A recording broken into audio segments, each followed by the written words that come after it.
चलो आओ कहीं बैठे गजल की बात हो जाए, अमावस दूर हो जाए, चमकती रात हो जाए। चलो आओ कहीं बैठे गजल की बात हो जाए, अमावस दूर हो जाए, चमकती रात हो जाए। जो देना चाहते हो कुछ तो अपने गम मुझे दे दो, जो देना चाहते हो कुछ तो अपने गम मुझे दे दो, तुम्हारी ओर से मुझको यही सौगात हो जाए। चलो आओ गजल की बात हो जाए, अमावस दूर हो जाए, चमकती रात हो जाए। और मैं बहुत नई कवित्री हूँ मंच के लिए, इस मंच पे सबसे नई कवित्री हूँ। तो मैं पूछ रही थी कि कैसी, मैं थोड़ा सा परेशान थी, तो अब मैं कहती हूँ कि मैं कह सकती हूँ कि धीरे धीरे दिल की बेचैनी को चैन आने लगा। क्या बात है। धीरे धीरे दिल की बेचैनी को चैन आने लगा, जब मेरी गजलों को मेरे साथ वो गाने लगा। और कितना समझाया मगर ये दिल ना माना, देखिए कितना समझाया मगर ये दिल ना माना, देखिए जिस तरफ जाना नहीं था उस तरफ जाने लगा। धीरे धीरे दिल की बेचैनी को चैन आने लगा।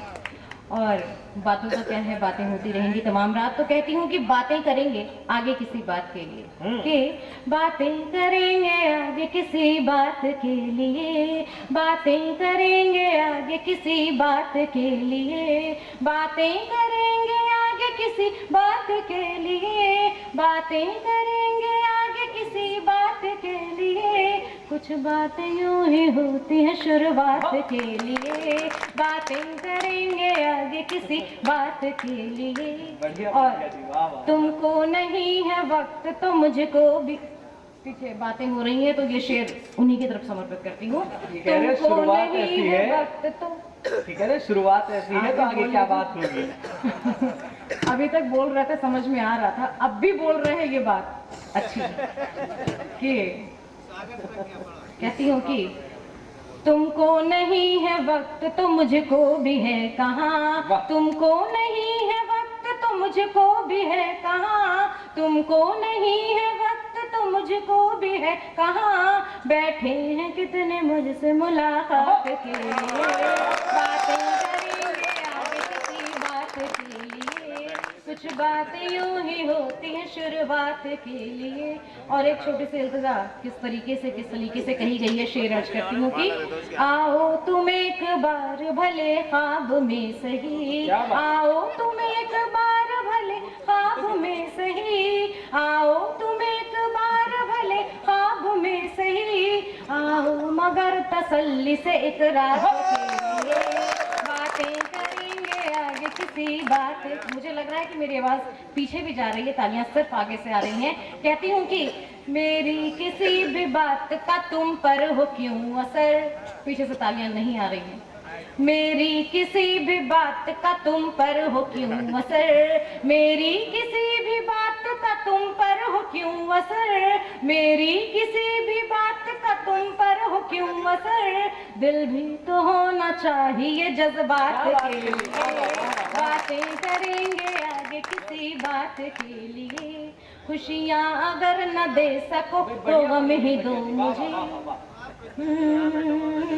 खुशियाँ अगर न दे सको तो गम ही दो मुझे, खुशियाँ अगर न दे सको तो गम ही दो मुझे, खुशियाँ अगर न दे सको तो गम ही दो मुझे। आँखों को कुछ तो चाहिए बरसात के लिए, बातें करेंगे आगे किसी बात के लिए। और गजल का अंतिम शेर, अपने शहर से क्या सौगात लेके आई हूँ, कहती हूँ इसके अलावा कुछ भी नहीं मेरे पास है, इसके अलावा कुछ भी नहीं मेरे पास है, इसके अलावा कुछ भी नहीं मेरे पास है। दिल अपना लेके आई हूँ सौगात के लिए, बातें करेंगे। बहुत अच्छा सुन रहे हैं आप लोग, और आप जब अच्छा सुनते हैं तो हम अच्छा कहने की कोशिश करते हैं। और हमारे लिए समझना बहुत मुश्किल होता है कि हम कैसे श्रोताओं के बीच कैसी बात कहें जो उन तक पहुंचे, ये बहुत मुश्किल होता है। और आप लोगों की तालियां हमें प्रोत्साहन देती हैं, हमारे जैसे रचनाकारों को, नए रचनाकारों को खास तौर से पंक्तियां आपको समर्पित करती हूँ कि आप हैं तो हम है वरना हम नहीं है, आप हैं तो हम है वरना हम नहीं है। आज है खुशियाँ गम नहीं है, आप है तो हम है वरना हम नहीं है, आप दौलत को पाकर, आपसे इस प्यार की दौलत को पाकर, लग रहा है हम किसी से कम नहीं है, आप हैं तो हम हैं। लोगों के बीच दोबारा आई हूँ, बहुत अच्छा लग रहा है।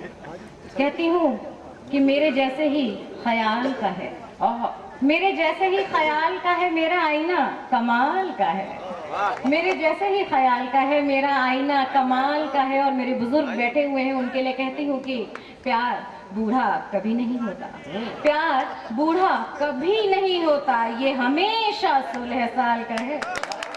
हाँ, मेरे जैसे ही ख्याल का है मेरा आईना कमाल का है। पीएचडी भी करके आई हैं, वो आई पहली बार है लेकिन।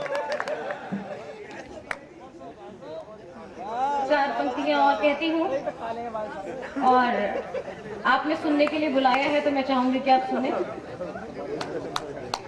और 4 पंक्तियां और कहती हूँ कि उसका क्या जाने क्या फलसफा है, हर किसी से वो रहता खफा है। क्या उसका क्या जाने क्या फलसफा है, हर किसी से वो रहता खफा है, फिर भी ये दिल उसे चाहता है, फिर भी ये दिल उसे चाहता है, जबकि मालूम है बेवफा है, जबकि मालूम है बेवफा है, फिर भी ये दिल उसे चाहता है, जबकि मालूम है बेवफा है। 4 पंक्तियां और उसके बाद एक गजल के 2-4 शेर कहती हूँ कि मेरे लिए खिला है वो ऐसा गुलाब है, वो लाजवाब ही है, हाँ वो लाजवाब है। मेरे लिए खिला है वो ऐसा गुलाब है, मेरे लिए खिला है वो ऐसा गुलाब है, वो लाजवाब ही है, हाँ वो लाजवाब है। मेरे लिए खिला है वो ऐसा गुलाब। और शेर, जिस दिन से उसको देखा है मुझको यही लगे, जिस दिन से उसको देखा है मुझको यही लगे, जिस दिन से उसको देखा है मुझको यही लगे, सच हो के आया सामने मेरा ही ख्वाब है, मेरे लिए खिला है वो ऐसा गुल। और शेर कहती हूँ कि मैं उसके साथ बैठती उठती तो हूँ अक्सर, मैं उसके साथ बैठती उठती तो हूँ अक्सर, मैं उसके साथ बैठती उठती तो हूँ अक्सर, इससे भी डरती हूँ कि जमाना खराब है, मेरे लिए मिला है वो ऐसा गुलाब है।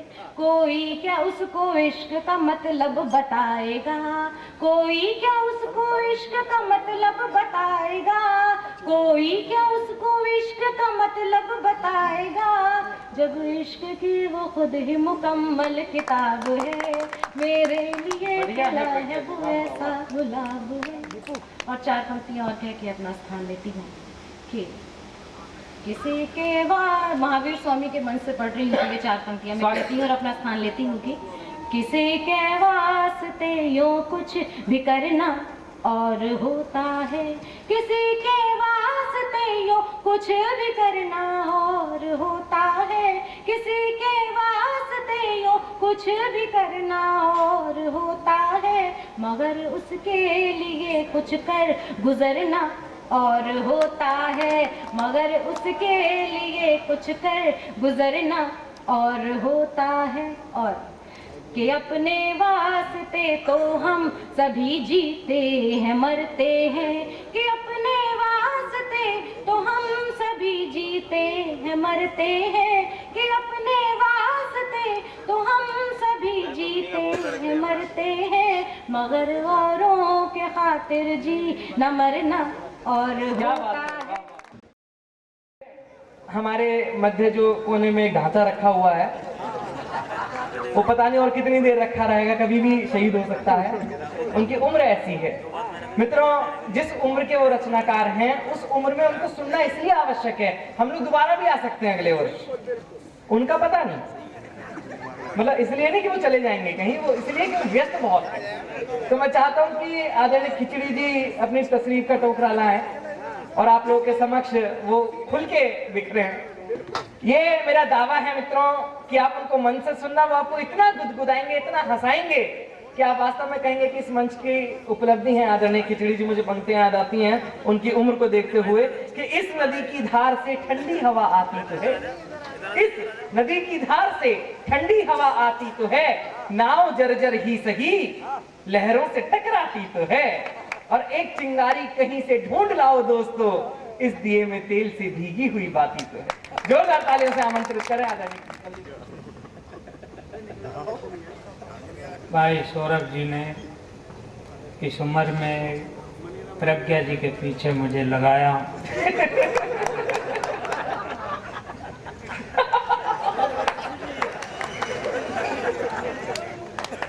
इसमें हंसने की कौन सी बात?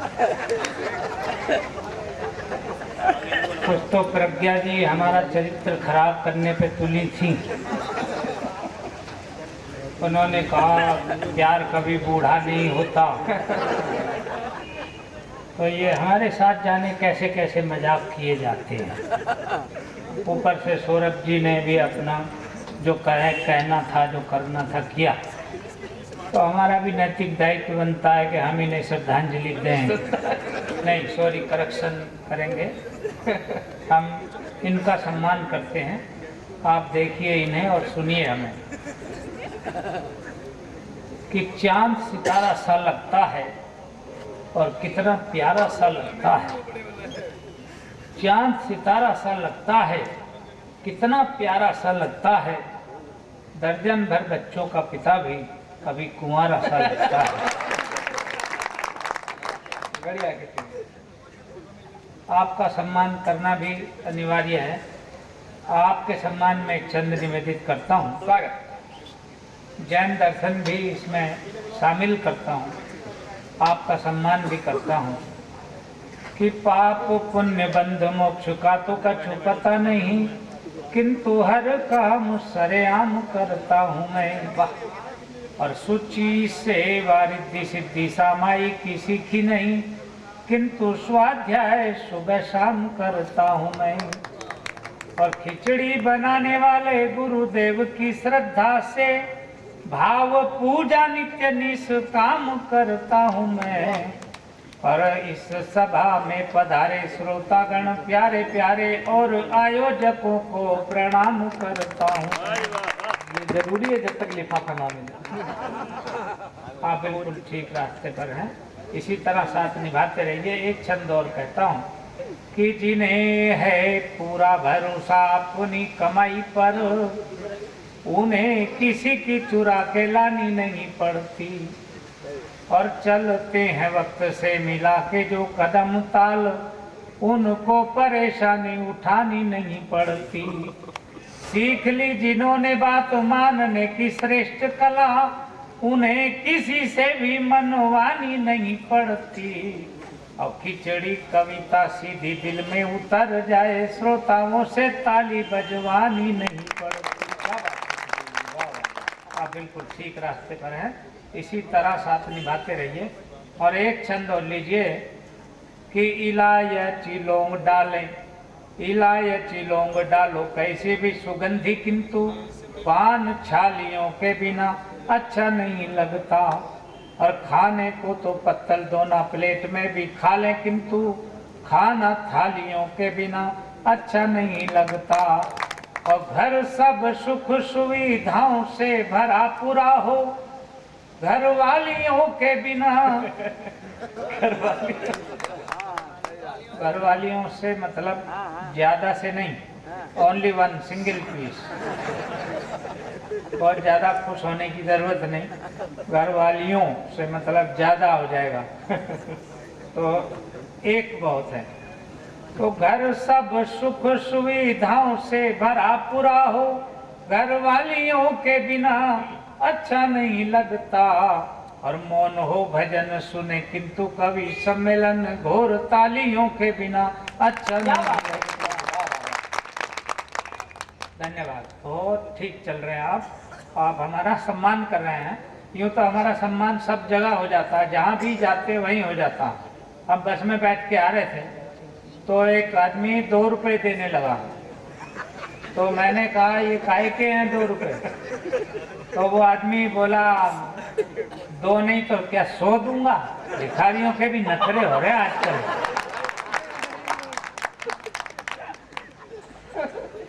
फिर हमको ये सौरभ जी कार में बिठा के ले आए। इधर आए तो अब वहाँ कोई लेने नहीं पहुंचे तो रुके हुए थे, एक भिखारी आ गया, आके बोला 1 रुपया निकाल। हमने शीशा खोल रखा था तो बोला 1 रुपया निकाल। हमने कहा ऐसा मांग रहा है जैसे दे गया था, 1 रुपया निकाल। भिखारियों का भी स्टैंडर्ड बदल रहा है। हमने 1 रुपया दे दिया, लेके चलता बना। हमने कहा भैया ठहरो तो बाबा, अरे 1 रुपया दिया है, कोई आशीर्वाद, कोई दुआ बद्दुआ कुछ तो दे के जाओ। तो बोला कार में तो बैठा और मेरे सिर पर चढ़ेगा। हमारा बड़ा सम्मान है और वो सम्मान इसलिए होता है कि बंधु हम एक ही क्लास में 3 बार बड़े अच्छे नंबरों से फेल होते रहे और उसके बावजूद हमारे प्रिंसिपल साहब ने हमारे सम्मुख बड़े आदर और सम्मान के साथ हाथ जोड़े थे। हाथ भी 2 तरह से जोड़े जाते हैं, एक तो यूं जोड़े जाते हैं, उन्होंने यूं नहीं जोड़े थे, उन्होंने हाथ जोड़कर निवेदन किया था, प्रभु अब हम पर दया करो। तब हम उन पर दया करके ससम्मान अपने घर वापस आए। और ऐसा क्यों हुआ? ऐसा इसलिए हुआ कि हमारा मामला हमेशा बराबरी पर छूटता था। कई लोग पूछते ये बराबरी वाला रिजल्ट कौन सा होता, तो बताना पड़ता है कि जो प्रश्न परीक्षाओं में पूछे जाते थे वो हमारी समझ के पार होते थे और जो उत्तर हम दिया करते थे वो उनकी समझ के।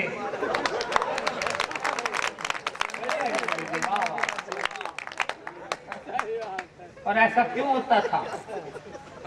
ऐसा इसलिए होता था कि हमारे पिताजी जो किताबें हमको खरीदवाते थे और नई किताबों के जो पृष्ठ बीच से जुड़े होते थे, वर्ष भर हम उन पृष्ठों को एक दूसरे से कभी जुदा नहीं होने देते थे। आप समझ सकते हैं हम किताबों को कितना संभाल के पढ़ते रहे होंगे। आजकल के बच्चे भी क्या किताबें पढ़ते हैं, किताबों का इतना कचरा कर देते हैं कि वो कचरे में बिकने लायक भी नहीं रहती। एक हम थे कि वर्ष भर जुड़े हुए पृष्ठों को एक दूसरे से जुदा नहीं होने देते थे, क्योंकि हमने सुन रखा था गुरुओं से कि धर्म जोड़ता है तोड़ता नहीं। इसलिए जुड़े हुए पृष्ठों को कभी एक दूसरे से अलग नहीं होने देते थे। फिर आप समझ सकते हैं कि परीक्षा में कैसे हम प्रश्न पत्र को हल करके आते थे। हमें आज तक याद है संस्कृत का प्रश्न पत्र था और प्रश्न आया था, सर्वे भवन्तु सुखिना, सर्वे सन्तु निरामया, सर्वे भद्राणि पश्यन्तु, मां कश्चित् दुःखभाग् भवेत्। इसी श्लोक का हिंदी अनुवाद लिखो। तो हमने लिखा था कि जब सर्वे किया गया, इसमें हंसने की कौन सी बात है? इसी श्लोक का पहला शब्द क्या है? सर्वे। तो सर्वे माने सर्वे, और क्या होता है इसमें? सर्वे होते रहते हैं जनरली, इसलिए हमने ठीक लिखा। तो ये दिमाग का काम है। हमने लिखा कि जब सर्वे किया गया तो पता चला कि भवन्तु ऋषि के आश्रम में कोई भी सुखी नहीं था। ठीक लिखा, ये दिमाग का काम है। सर्वे संतु निरामिया, सर्वे तो संतु और निरामिया का भी हुआ था। सर्वे भद्राणी पश्यन्तु, और यह सर्वे भद्राणी और पश्यन्तु ने मिलकर किया था। मां कश्चित् दुःखभाग् भवेत्, उन बिचारों की मां क्या करती जब उनके भाग्य में ही दुख था। ठीक लिखा सर, ये दिमाग का काम है। प्रश्न आया था तमसो मा ज्योतिर्गमयः, इसी श्लोक का हिंदी अनुवाद लिखो। तो हमने लिखा था मां तुम सो, हम ज्योति से मिलकर आता हूं।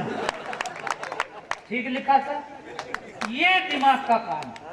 हिंदी का पेपर था और प्रश्न आया था दर्दनाक शब्द का अर्थ बताओ। तो हमने लिखा था जिसकी नाक में दर्द हो वो दर्दनाक होता। ठीक है लिखा सर, ये सारा दिमाग का काम। प्रश्न आया था उग्रवादी शब्द के 5 समानार्थी शब्द लिखो। तो हमने लिखा था नंबर 1 मुरादाबादी, नंबर 2 गाजियाबादी, नंबर 3 फरीदाबादी, नंबर 4 इलाहाबादी, नंबर 5 आदि इत्यादि।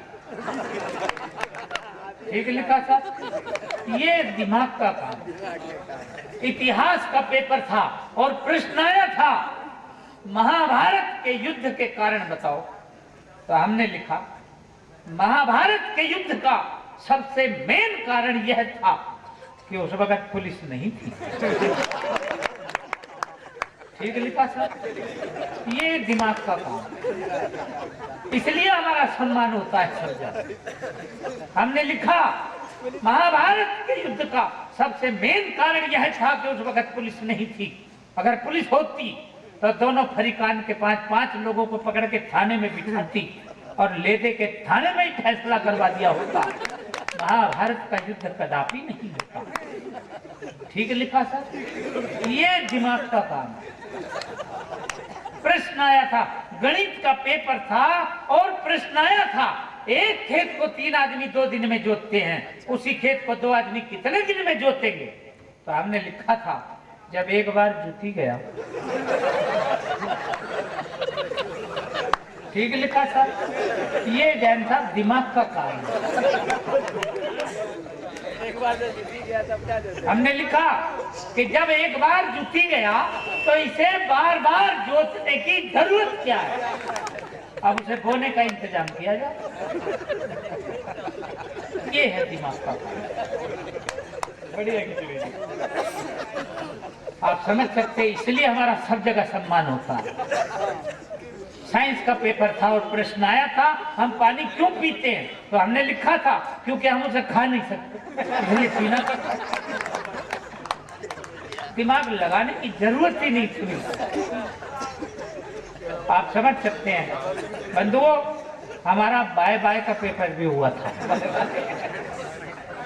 बाय बाय का भी पेपर होता है, आपका नहीं हुआ होगा तो हम क्या करें? वाह वाह। हाँ हाँ भाई,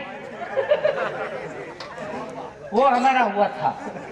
तो टीचर ने पूरी क्लास में यह घोषणा की, बच्चों किसी भी प्रश्न का उत्तर सिर्फ हाँ या ना में देना। कोई बच्चा नहीं बोला। हमने ऑब्जेक्शन किया क्योंकि हमसे ज्यादा माइंडेड क्लास में बच्चा ही नहीं। हमने कहा सर हम ऑब्जेक्शन करते हैं। कुछ प्रश्न ऐसे भी होते हैं जिनका उत्तर न हाँ में दिया जा सकता है और न। हमने कहा सर हम आप ही से प्रश्न करते हैं और आप इसका उत्तर सिर्फ हाँ या ना में देंगे।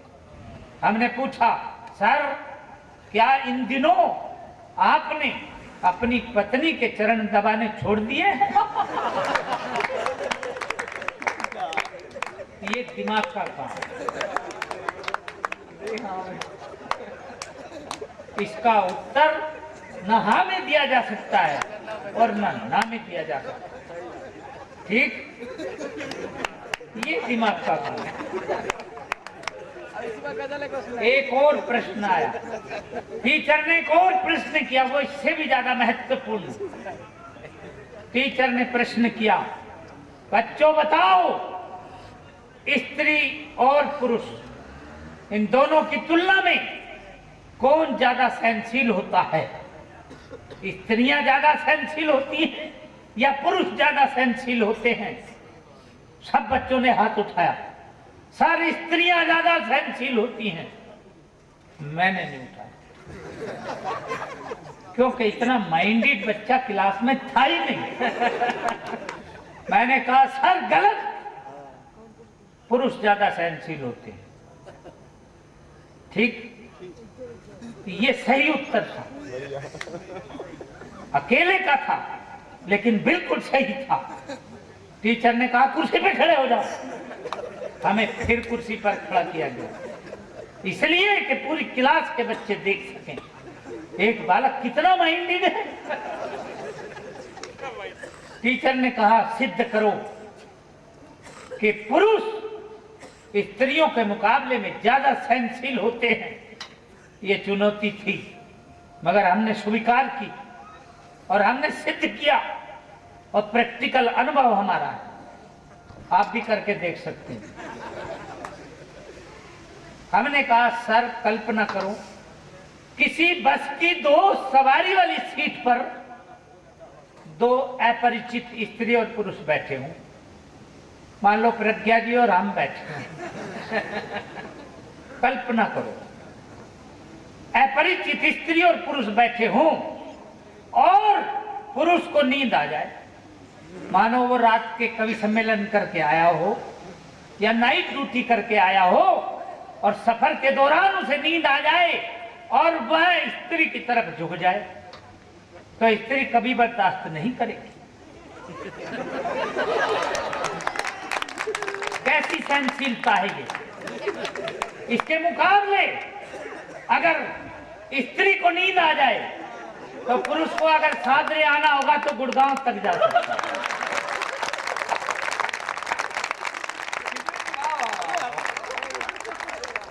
ये दिमाग का काम।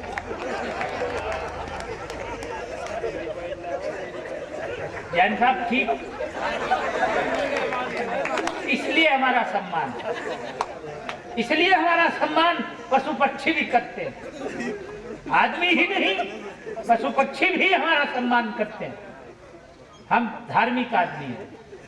हम पिछले दिनों सरस्वती भूषणमती माता जी का चतुर्मास था, हमने उनका प्रवचन सुना। उन्होंने बार बार कहा, अपकार नहीं उपकार करो, संघार नहीं श्रृंगार करो। हमें जोश आ गया, हम करेंगे। हम सड़क के किनारे चले जा रहे थे। सड़क के किनारे किनारे बने हुए नाले के गटर का मैनहोल का ढक्कन खुला हुआ था। उसमें से कुतिया की चिल्लाने की आवाज आती थी। हमने सोचा अवसर मिल गया, अपकार नहीं उपकार करेंगे, संघार नहीं श्रृंगार करेंगे।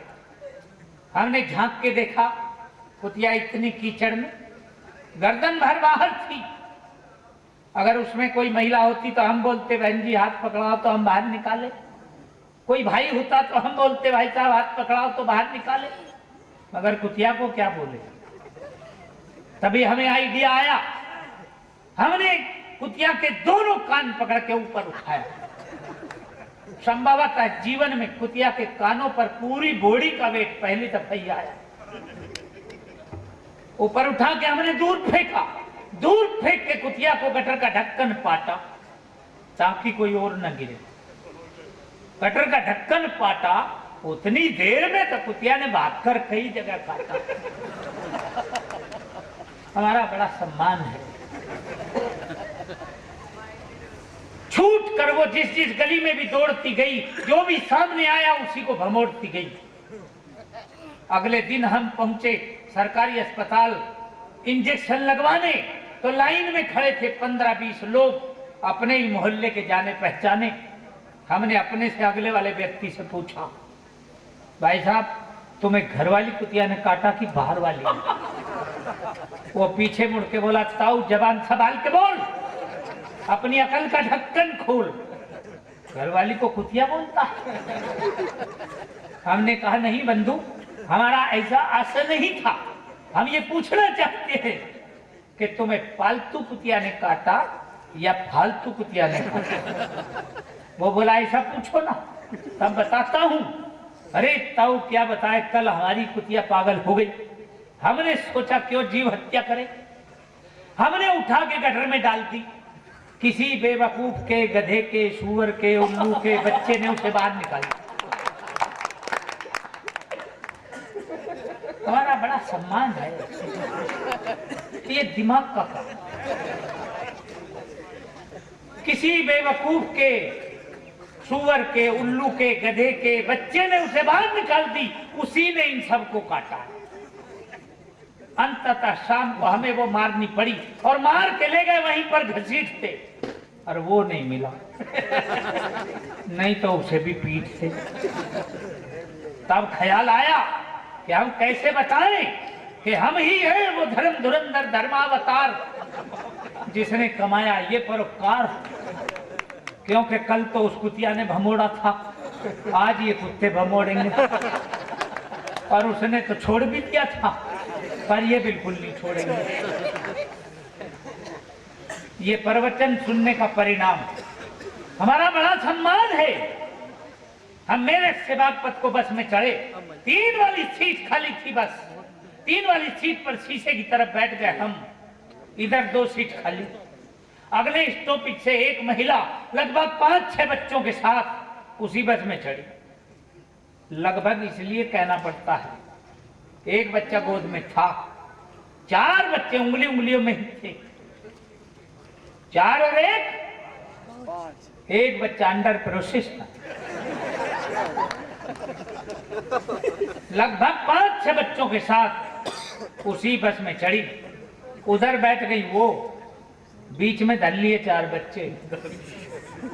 धर लिए इसलिए कहना पड़ता है, धर लिए इसलिए कहना पड़ता है, सीट थी 1, बच्चे थे 4। बैठाए थोड़ी जा सकते थे, रखे ही जा सकते थे। सो रख लिए, कुछ उसके ऊपर, कुछ हमारे ऊपर। वो जो हमारे वाला था, नहीं जैन साहब, इसमें करेक्शन करना पड़ेगा। करेक्शन करें। हमारा तो एक भी नहीं था। सॉरी, वो जो हमारे हिस्से में आया था। नहीं सॉरी, फिर करेक्शन करना पड़ेगा। अभी हिस्सा कहाँ हुआ? नहीं, वो जो हमारी तरफ बैठा था। यूं तो सारे के सारे बच्चे एक से एक अच्छे, यूं तो सारे के सारे बच्चे एक से एक अच्छे। फटी पुरानी शर्ट विदाउट कच्छे। और वो जो हमारे वाला था, नहीं करेक्शन हो गया, वो जो हमारी तरफ आया था, वो तो इतना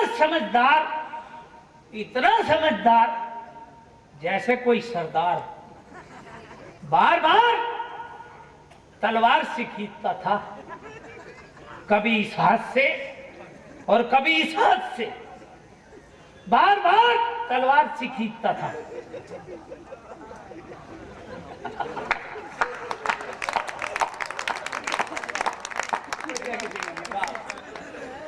खींचता तो खींचता, हमें कोई तकलीफ ना होती, मगर वो तो हमारे कुर्ते की शोभा बढ़ाने लगा।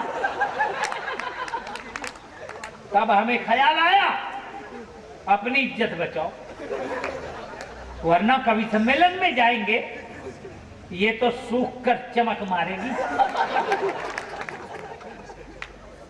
तो हम क्या मुंह लेके बताएंगे? अपनी इज्जत बचाओ। हमने उस बालक के दोनों हाथ पकड़े, आगे से तो पकड़ने लायक ही नहीं थे,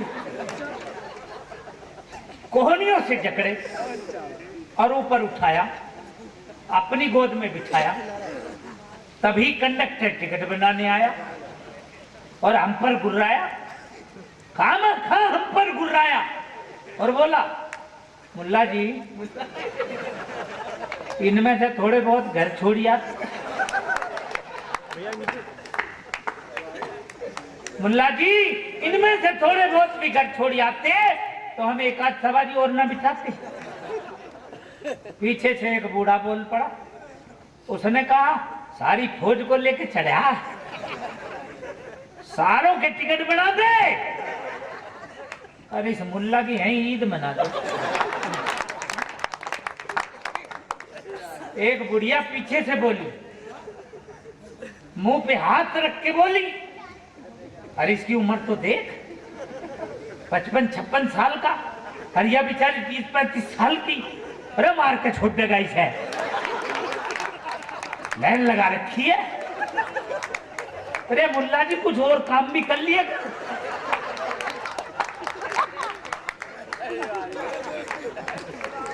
बंधुओं, हमारा बड़ा सम्मान है। अरे भैया हो गया।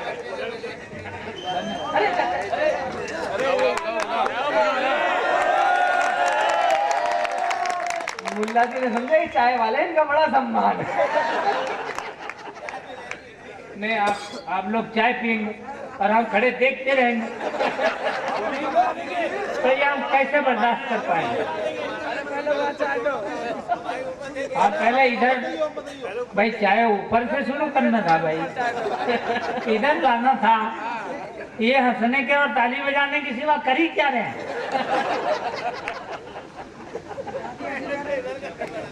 क्या बात है भाई। बंधु, हमारा बड़ा सम्मान है। और इसी सम्मान के लिए हमसे एक आदमी ने सवाल किया। उसने कहा, खिचड़ी जहां न पहुंचे रवि वहां पहुंचे कवि, ये बात कहां तक सत्य है? तो हमने बताया ये बात 100% सत्य है, और यहां तक सत्य है कि वो कवि हम ही हैं।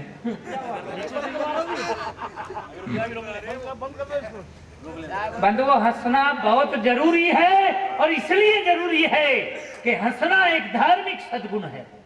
मेरे को कई लोग पूछते हैं, खिचड़ी ये तुमने हास्य रस को ही क्यों चुना? तो बताना पड़ता है, हंसते हुए आदमी ने आज तक ना तो आत्महत्या की और ना किसी की हत्या की। हंसता हुआ आदमी ना आत्महत्या कर सकता, न किसी की हत्या कर सकता। इतिहास में कोई प्रमाण मौजूद नहीं कि हंसते हुए आदमी ने कभी किसी की हत्या की, सिवाय एक प्रमाण मिलता है, वो भी शोले पिक्चर में गब्बर सिंह का। गब्बर सिंह ने शोले पिक्चर में हंसते हंसते 4 लोगों को मारा था। पिक्चर कोई प्रमाण नहीं होती है। इसलिए कहता हूं, हंसना सबसे ज्यादा जरूरी काम है। हंसता हुआ आदमी समझो भगवान की इबादत करता है, प्रार्थना करता है, इसलिए हंसना जरूरी है। मेरे को पूछा, खिचड़ी जहां न पहुंचे रवि वहां पहुंचे कवि, ये बात कहां तक सत्य है? हमने कहा ये बात तो 100% सत्य है, और यहां तक सत्य है कि वो कवि हम ही है। बोला, इतना अभिमान? हमने कहा, नहीं श्रीमान, ये सत्य घटना पर आधारित। हम मेरठ में कवि सम्मेलन करके रात्रि के 1:30 बजे सुनसान सड़क के बीचों बीच चले जा रहे थे। हमें क्या मालूम, अचानक हम आसमान में खिले हुए तारे देखने लगे, और तारे देखते आसमान के चल रहे थे सड़क के बीचों बीच। हमें क्या मालूम कि सड़क के बीचों बीच बने हुए गटर के मैन होल का ढक्कन नहीं खुला नहीं था भाई साहब। ढक्कन समाज सेवक दिन में ही उठा कर ले गए थे। खुला हुआ होता तो वहीं होता, नहीं, समाज सेवक दिन में उठा कर ले गए थे। हम ही ठीक निशाने पर पड़े, सीधे गटर में गए। तो वहां जाकर हमें ध्यान आया, यहां ना पहुंचे रवि, जहां पहुंच गया खिचड़ी कवि। क्या गटर में रवि कवि जा सकता? कदापि नहीं। हम वहां गए हुए हैं, इसलिए हम धार्मिक कविताएं लिखते हैं। बंधुओं, एक कविता कह देता हूं। जैन धर्म का मंच है इसलिए, और इसलिए कहना पड़ता है। कई लोग चैलेंज करते हैं और वो कहते हैं कि हास्य कवि कवि ही नहीं होते, हास्य कवि गीत नहीं लिख सकते। डॉक्टर कुंवर बेचैन ने मेरे को चैलेंज किया, खिचड़ी तुम गीत नहीं लिख सकते। मैंने कहा, सर क्यों नहीं लिख सकते, कारण बताओ। उन्होंने कहा, क्योंकि गीत दर्द से लिखा जाता है। मैंने कहा, सर दर्द उठने दो। जिस दिन दर्द उठ गया, खुदा कसम गीत भी निकल पड़ेगा। पर तुम बताओ तो सही, गीत कैसा होता है? तो उन्होंने बताया, पूरी धरा भी साथ दे तो और बात है, पर तू जरा भी साथ दे तो और बात है। चलने को तो एक पांव पर भी चल रहे हैं लोग, पर दूसरा भी साथ दे तो और बात है। ये और बात हमने दिमाग में धस गई। हम घर गए, हमारे पड़ोस में एक नरगिस होम है। हाँ, मतलब हाँ, नर्सिंग होम है। वहां एक बच्चा पैदा हुआ, किसी को डिलीवरी हुई और दर्द हमें हुआ। इसमें हंसने की बात ही नहीं है बिल्कुल। उस और बात को हमने ध्यान में रखा, और कैसे दर्द से गीत निकला ये देखिए आप। पूरे देश की समस्या और ज्वलंत समस्या व्यंग देखिए कि डॉक्टर अच्छा मिले तो और बात है। डॉक्टर अच्छा मिले तो और बात है, और जीवित ही जच्चा मिले तो और बात है। जीवित ही जच्चा मिले तो और बात है, और अस्पताल में डिलीवरी हो नॉर्मल और खुद का ही बच्चा मिले। ये दिमाग का काम है। खुद का ही बच्चा मिले तो और बात है। तो कैसे नहीं लिख सकते हम गीत? लिख सकते, सिद्ध हो गया।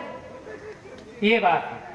कुछ चीजें ऐसी होती है, हास्य कितने तरह का होता है बंधुओं।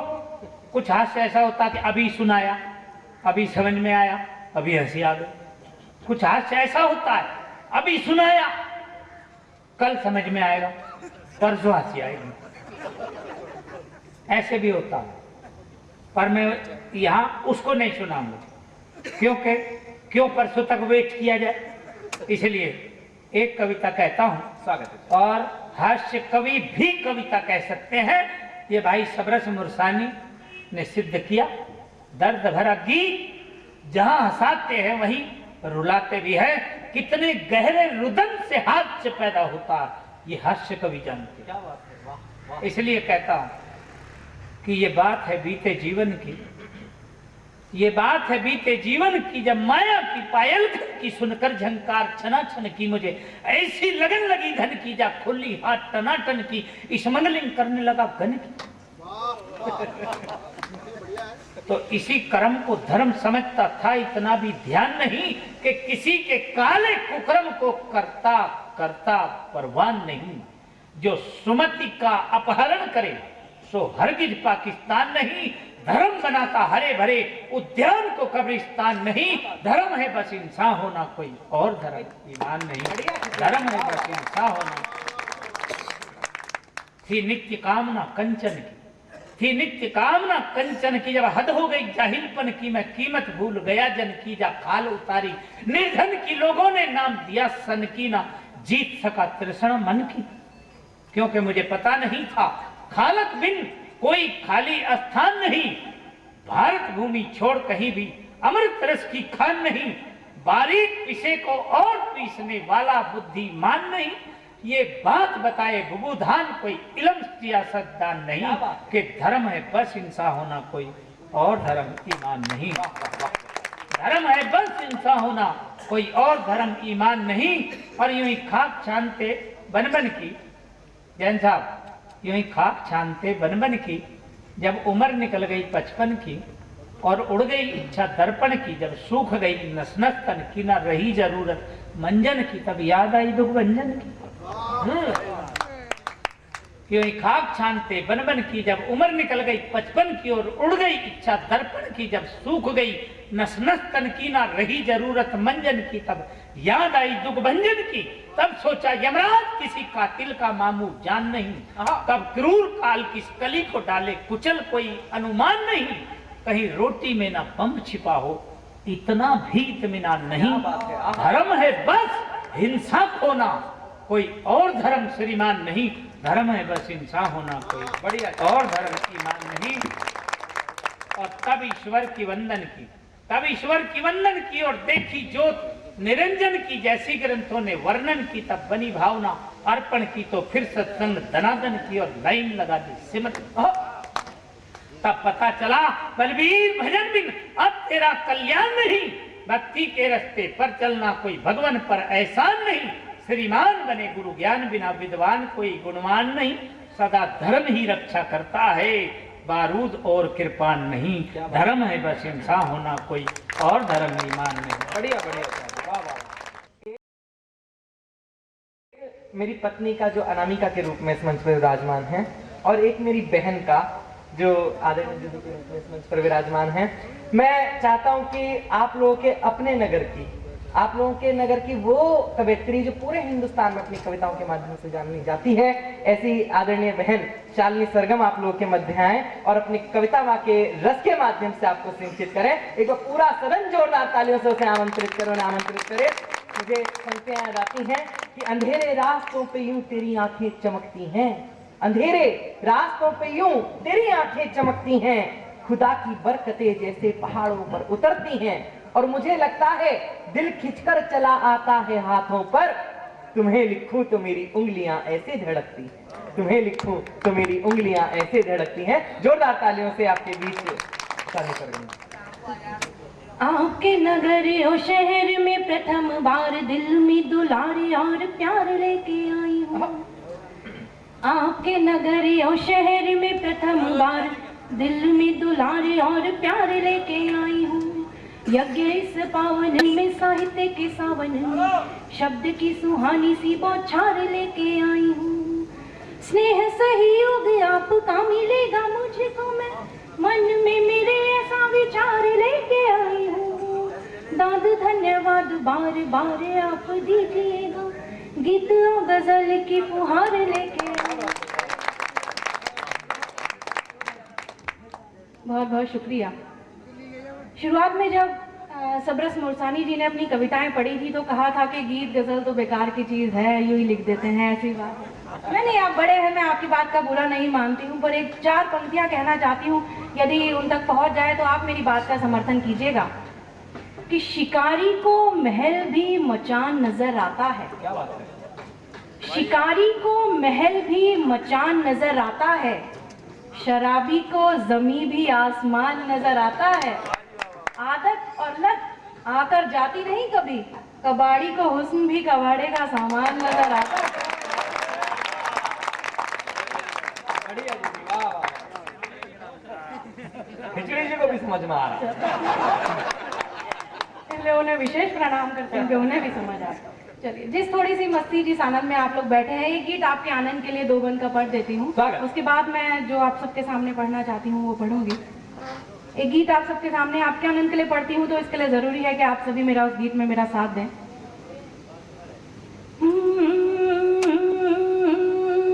कोयल बोले गुहुकुम, कोयल बोले गुहुकुम। देखिए, मैं ठीक है, मैं मंच पर हूँ, लेकिन मुझे यहाँ से सारा पंडाल नजर आ रहा है, और जब तक एक एक व्यक्ति इस गीत में तालियां बजाकर मेरा साथ नहीं देगा, मैं सारी रात यही पंक्तियां पढ़ती रहूंगी। कोयल बोले गुहुकुम, कोयल बोले गुहुकुम, बोले बोले पपीहा पिहु पिहु। कोयल बोले गुहुकुम, प्रीतम की आई बाती, जीड़ा में जल गई बाती, सावन ने अंगड़ाई ली, आया मौसम बरसाती, आजा भीगे मैं और तू। कोयल बोले गुहुकुम, कोयल बोले गुहुकुम, बोले बोले पपीहा पिहु पिहु। कोयल बोले गुहुकुम। आगे बहुत से लोग मुस्कुरा गए हैं। आप सभी के इस आनंद और इस मस्ती को प्रणाम करती हूँ। एक बंद आप सभी के नाम करती हूँ। जिसको देखो वो बीमार, जिसको देखो वो बीमार, सब इसको कहते हैं प्यार, रोग बड़ा ये भारी है, सबको ही चढ़ गया बुखार, और इश्क की लग गई लू।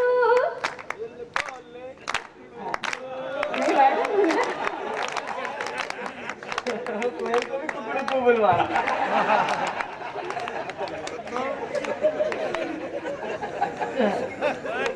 अगली बार नहीं मिलना तुम्हें मंच पर।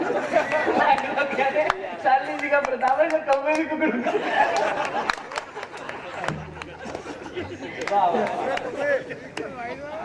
चलिए, थोड़ा सा आनंद, थोड़ी सी मस्ती आवे, मैं इस गीत को यही विराम देती हूँ।